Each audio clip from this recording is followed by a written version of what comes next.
Thank you. Mr. Kerner, do you have victims that wish to address the court? I do. Unfortunately, Mr. Carl Bacon is ill and cannot be here today, and as well as Jenny Bacon, but I have agents or representatives who would like to read their statements today. Very well, then, Mr. Hardy, Mr. Krause, would you and your client have a seat at the table, and we'll hear from the victim's proxy then. And there's one more. Kevin's mother is here today, and I believe Ms. Godfrey from the Safe Center. Okay, well, let's have her come up then.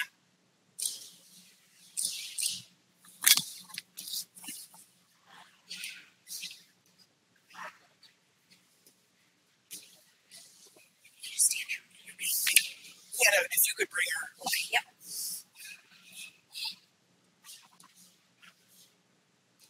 Good morning, Hannah. Morning. Good morning to you. Thank you for coming in this morning. You're welcome. Go ahead now. I'm going to have her read it. Yeah. Usually you as parents are the first to go be with Jesus, but because of someone who decided to take our son's life, that isn't the case for us. Only 25 years old and had a great career as a hairstylist and hadn't been able to graduate from U of M in psychology, even though they were kind enough to honor him his degree. Such a short life for our son who had a lot to do in this world still. He had already done a lot for many people, and just such a blessing to everyone who knew him. Our world is now shattered, and even though we have such great memories of our son, our lives will never be the same, or will our family. We had a lot of thoughtful people who help us out through this horrible nightmare we endured, and we will be forever grateful. Our family has been torn apart from all the pain and confusion we endured from losing our son, and our daughter lost her brother. I don't understand how anyone could want to hurt my son, especially in such a horrific and unbelievable way. He would have done anything for anyone, even if he had to use his last penny. Now Christmas for our family will never mean the same to us, thanks to you taking our son and brother away from us. Kevin will never get to make any life choices that parents get to feel proud of, and even though we finally will get justice for Kevin, it still doesn't feel like enough. And you still get to live and do things because a pig like you that can do what you did to our own son can never have remorse in his body. You took our son and my daughter's brother, but you can't take our memories that will be held so closely to our hearts. In your sick, twisted mind, you probably don't think you did anything wrong. But in reality, you took our world away. This Christmas, I hope you suffer like we have, because you won't be able to be with your family. I hope you feel pain as you are all alone with all the years yet to come. But yet you still have life. Our son had that taken away in his short years. We used to go watch movies, make Christmas cookies, go shopping, and go to the deer farm and cook Christmas dinner together as a family. This has all been taken away from us. Our family is broken all because of you, and nothing, not even you, behind bars, will ever make our lives better. Thank you, Hannah, and thank you so much for coming today. Take care of yourself and be safe. See you, thanks. Mr. Kerner? Yes, Jenny Bacon's statement will now be read, Your Honor.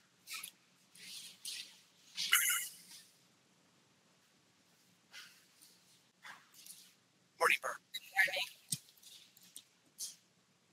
Okay.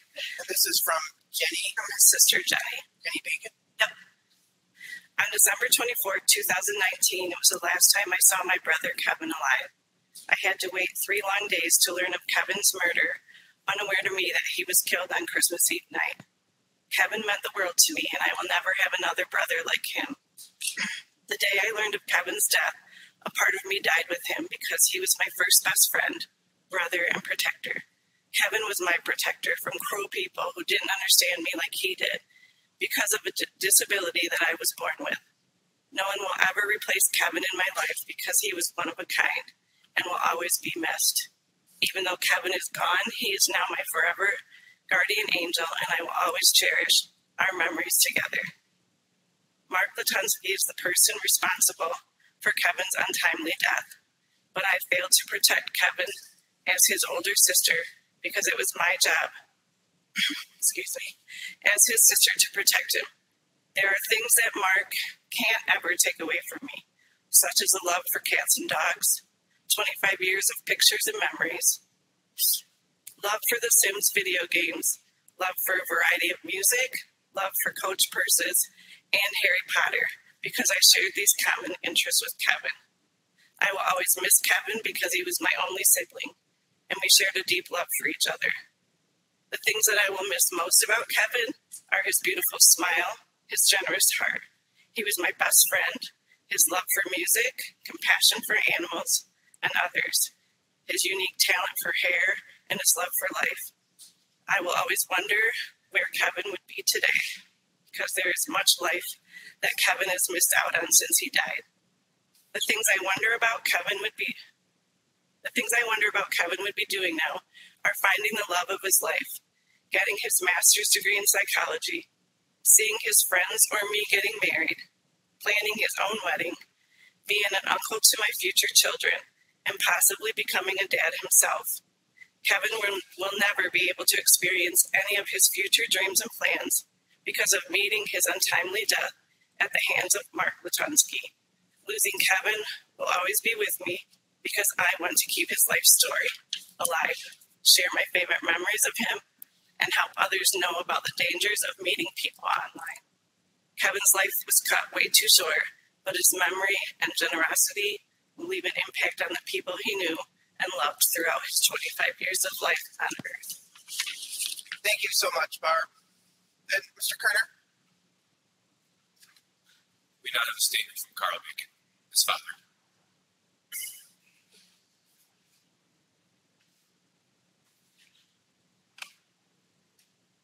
This is a victim impact statement of Carl Bacon. I would like to thank the following agencies: Metro Police Department, Genesee County Sheriff, Clayton Township Police Department, Michigan State Police, Shiawassee County Sheriff, Shiawassee County Prosecutor's Office, and this court for bringing justice for Kevin. I would also like to thank all of the people who came out to help search for Kevin. I would also like to thank all of the well wishes we have received from all over the world. I have a hard time believing that Kevin would have entered into a suicide pact with anyone. Maybe a month prior, he might have.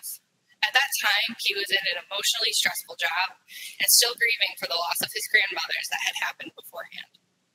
In that month preceding his death, he was starting to turn his life around.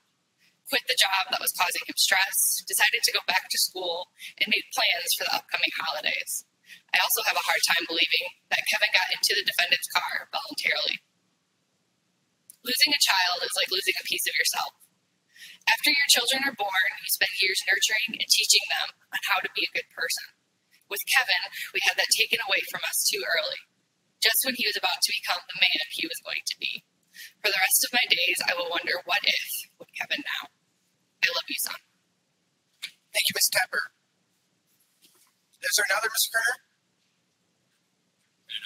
All right, thank you. Mr. Hardy, would you and your client join me at the podium?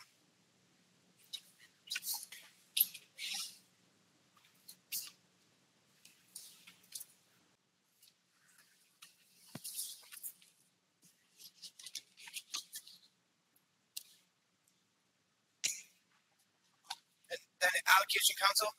Thank you, Your Honor. This case is clearly a tragedy, and there are no words that anyone says or can say that will change the result. Mr. Bacon was a young man who lost his life far too soon, and unfortunately, nothing can bring him back to his family and the life that he was meant to live.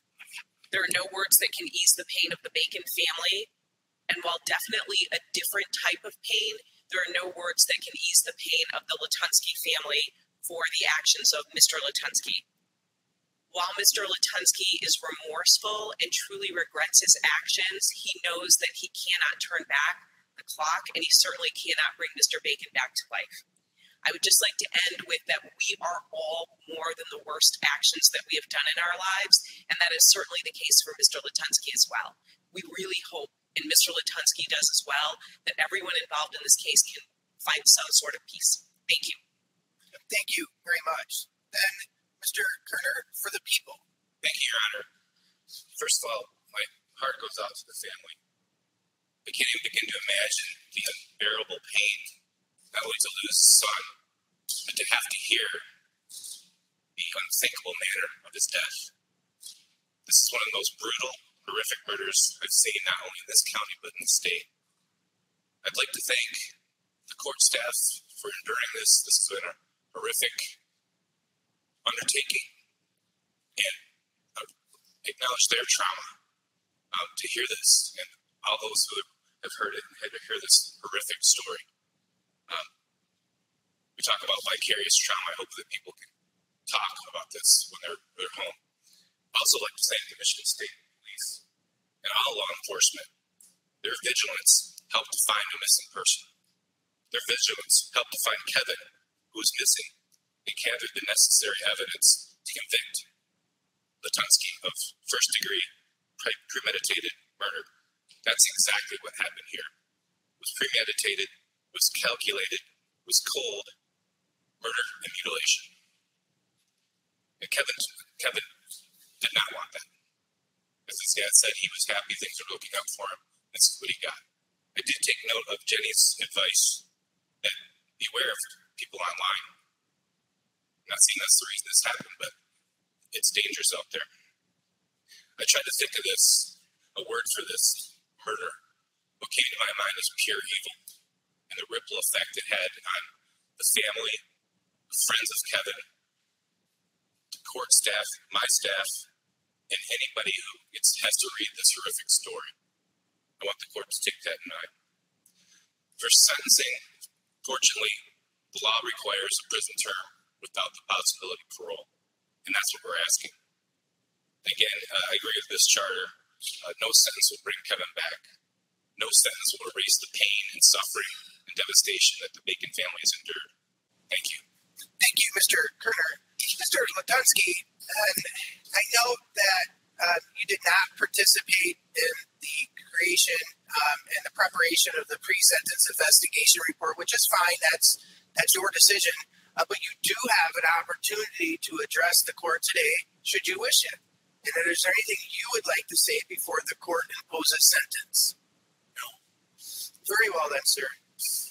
First-degree murder is the most serious crime recognized in our criminal justice system. The most serious crime deserves the most serious sentence, that of life with no possibility of parole. The legislature's intent is that the defendant never rejoin free society, but live out the remainder of his life within the Michigan Department of Corrections. That would also be the court's intent, that defendant never be released from custody under any circumstance. To Mr. Bacon's family, I know nothing can ease your suffering, and I know that the weight of your pain is without measure. But it's my hope that perhaps today's sentence would be a small amount of comfort in what I know is an enormity of hurt.